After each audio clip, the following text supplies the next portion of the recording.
आप सभी को मेरा प्रणाम, आपका स्वागत है।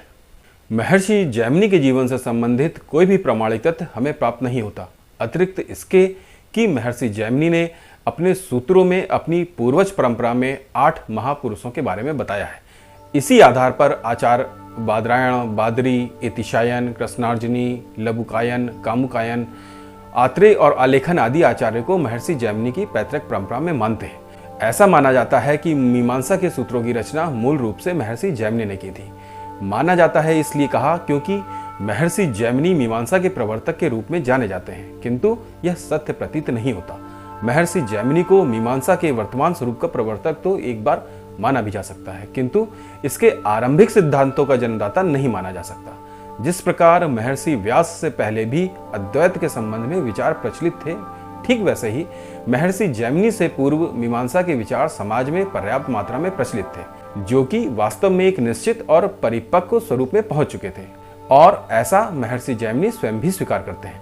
किंतु जितने भी विचार, सिद्धांत और सूत्र महर्षि जैमिनी से पूर्व प्रचलित थे, निश्चय ही महर्षि जैमिनी ने उन सबका प्रतिनिधित्व किया है, और उनकी विद्वता और कुशलता से यह प्रतिनिधित्व इतना प्रभावशाली बन गया कि उसके आधार पर उनको ही मीमांसा का प्रवर्तक कहा जाने लगा। मीमांसा दर्शन पर भाष्य लिखने वाले लोगों में सबर स्वामी के अतिरिक्त 3 परंपराएं, भट्ट परंपरा, प्रभाकर परंपरा और मुरारी परंपरा का प्रमुख एवं महत्वपूर्ण स्थान है। मीमांसा दर्शन वास्तव में एक धर्मशास्त्र है, इसीलिए इसकी रचना का प्रमुख उद्देश्य वैदिक धर्म की स्थापना ही है।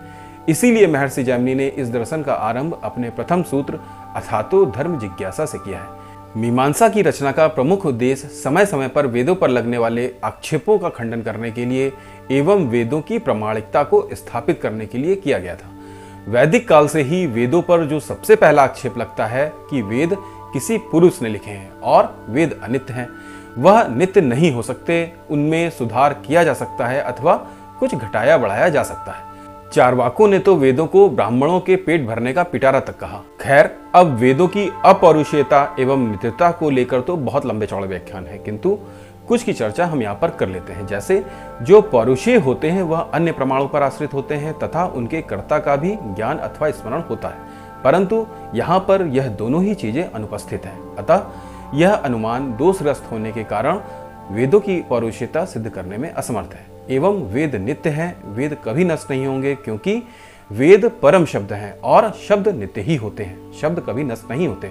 शब्द की नित्यता को प्रतिपादित करने में मीमांसा दर्शन में यह तर्क दिया जाता है कि शब्द इसलिए नित्य हैं क्योंकि उन्हें कभी उत्पन्न होते हुए अथवा नष्ट होते हुए नहीं देखा जाता है। वास्तव में हम शब्द की अभिव्यक्ति के कारण अथवा अभिव्यंजकों को ही नष्ट अथवा उत्पन्न होते हुए देखते हैं। इसका सबसे बड़ा उदाहरण आज आधुनिक विज्ञान के युग में इस सत्य को तर्क के स्तर से ऊंचा उठाकर प्रत्यक्ष प्रमाण के रूप में स्थापित करता है। जैसे आज हम लाइव कमेंट्री के रूप में क्रिकेट अथवा फुटबॉल मैच को उसी रूप में, उसी समय, मैच की जगह से हजारों किलोमीटर दूर बैठकर भी सुनते हैं। शब्द की नित्यता का इससे अधिक प्रत्यक्ष प्रमाण और क्या हो सकता है।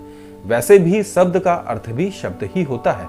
शब्द अनेक रूपों में उपस्थित होते हैं। वह स्मृति के रूप में भी हो सकते हैं, चिन्ह के रूप में भी हो सकते हैं, अर्थ के रूप में भी हो सकते हैं, और आवश्यकता पड़ने पर अथवा परिस्थिति उत्पन्न होने पर वह व्यक्त हो जाते हैं। अतः जिस प्रकार शब्द नष्ट नहीं होते तो वेद भी नष्ट नहीं हो सकते। इस प्रकार वेद नित्य सिद्ध होते हैं। मीमांसा दर्शन ने एक धर्मशास्त्र होने के कारण मनुष्य के आचार और चरित्र पर अधिक जोर दिया है। मीमांसा दर्शन कहता है आचारहीनम न पुनन्ति वेदा, अर्थात आचारहीन मनुष्य को वेद भी पवित्र नहीं कर सकते। मीमांसा के अनुसार आचार एवं चरित्र ज्ञान से अधिक महत्वपूर्ण है। वे कहते हैं आचार एवं चरित्र पवित्र होने के बाद ज्ञान दिया जा सकता है, किंतु जिस व्यक्ति के पास ज्ञान तो हो, परंतु यदि उसका आचार एवं चरित्र पवित्र न हो तो ऐसा ज्ञान व्यर्थ है, क्योंकि वह जो भी कर्म करेगा अपवित्र ही करेगा। इसका सबसे बड़ा उदाहरण रावण है। उसके जैसा ज्ञानी और भक्त उस समय संसार में कोई अन्य नहीं था। उसका आचार और चरित्र ही तो खराब था। तो इस प्रकार आचार और चरित्र की पवित्रता को बनाए रखने के लिए मीमांसा ने कर्म कांड को अत्यधिक अनुशासित और कठोर बनाया है। कर्म पर अत्यधिक जोर देने के कारण ही इसे कर्मकांड कहा जाता है। जैसे वेदांत दर्शन अथातो ब्रह्म जिज्ञासा की बात करता है, अर्थात वेदांत में ज्ञान विषयक समस्याओं और विचारों पर जोर दिया गया है, उसी प्रकार मीमांसा में कर्म और धर्म विषयक समस्याओं और विचारों पर जोर दिया गया है। इसीलिए मीमांसा अथातो धर्म जिज्ञासा की बात करती है। मीमांसा के अनुसार कर्म ही मनुष्य को बंधन में डालते हैं और कर्म ही व्यक्ति को बंधन मुक्त करके मोक्ष भी दिलाते हैं। और कर्मों का फल मनुष्य को अवश्य भोगना पड़ता है, चाहे वह बुरे कर्म हो अथवा अच्छे कर्म हो। बुरे कर्म तो पाप कर्म है ही, व्यक्ति को अच्छे कर्मों का फल प्राप्त करने के लिए भी उनको भोगने के लिए बंधन में आना पड़ता है। कर्मों के भोग से कोई भी नहीं बच सकता। इसीलिए मीमांसा कर्मों के इस बंधन से मुक्ति का उपाय बताती है। मीमांसा के अनुसार वेद ही धर्म का आधार है और वेद में 2 प्रकार के कर्मों का विधान किया गया है, जिसे विधि और निषेध वाक्य कहते हैं। विधि के अंतर्गत ऐसे कर्म हैं जिन्हें करने के लिए कहा गया है और निषेध में ऐसे कर्म हैं जिन्हें करने से रोका गया है। इस आधार पर वेदानुसार कर्मों को शुभ एवं अशुभ श्रेणी में बांटा गया है। जैसे मीमांसा के अनुसार मूल रूप से 4 प्रकार के कर्म बताए गए हैं: नित्य कर्म, नैमित्तिक कर्म, काम्य कर्म और निषिद्ध कर्म। इसके अतिरिक्त एक कर्म और है जिसे प्रायश्चित कर्म कहते हैं। नित्य कर्म में वे कर्म हैं जिन्हें प्रतिदिन किया जाता है, जैसे संध्या करना, पूजा करना, यज्ञ हवन करना इत्यादि। नैमित्तिक कर्म वे कर्म हैं जो विशेष अवसरों जैसे विवाह, जन्म, मृत्यु, मुंडन, ग्रहण आदि अवसरों पर किए जाते हैं। और काम कर्म वे कर्म हैं जो मनुष्य अपनी इच्छा विशेष की पूर्ति अथवा किसी फल की प्राप्ति के उद्देश्य के लिए करता है, जैसे पुत्र प्राप्ति के लिए यज्ञ करना, धन प्राप्ति के लिए कोई विशेष अनुष्ठान करना आदि काम कर्म है। और इसके बाद है निषिद्ध कर्म। इनसे तो स्पष्ट है कि ये वे कर्म हैं जिनको करने से मनुष्य का पतन निश्चित है, इसीलिए इनका कठोरता से निषेध किया गया है। और प्रायश्चित कर्म से आशय है कि निषिद्ध अथवा अनुचित कर्म करने के उपरांत व्यक्ति द्वारा प्रायश्चित करने का विधान है। प्रायश्चित से बुरे कर्मों का फल अथवा परिणाम भोगने पर उसे सहने की शक्ति एवं धैर्य की प्राप्ति होती है। इन कर्मों में नित्य कर्म और नैमित्तिक कर्म मनुष्य को बंधन में नहीं बांधते, क्योंकि इनको वेदों के आदेशानुसार किया जाता है। वेदों में इनका विधान है। बाकी काम्य और निषिद्ध कर्मों के संबंध में तो हम अभी आपको पहले बता ही चुके हैं कि अच्छे कर्म हो अथवा बुरे हो, दोनों प्रकार के कर्म हमें बंधन में बांधते हैं। हमें उनका फल भोगना ही पड़ता है। इसीलिए मीमांसक कहते हैं कि हमें कर्म अपनी इच्छा पूर्ति हेतु अथवा फल प्राप्ति के उद्देश्य हेतु नहीं करना चाहिए, चाहे वह शुभ हो अथवा अशुभ हो। कर्तव्य की भावना किसी भी इच्छा एवं उद्देश्य की तुलना में अधिक श्रेष्ठ है। अतः हमें कर्म को कर्तव्य की भावना के रूप में करना चाहिए, और कर्तव्य की भावना के रूप में किए गए कर्म मनुष्य को बंधन में नहीं बांधते। अब यहाँ पर एक प्रश्न यह उठता है कि कर्मों का यह फल हमें यदि बाद में मिलता है तो उस फल को कौन धारण करता है? यह फल आखिर कहाँ संरक्षित रहता है?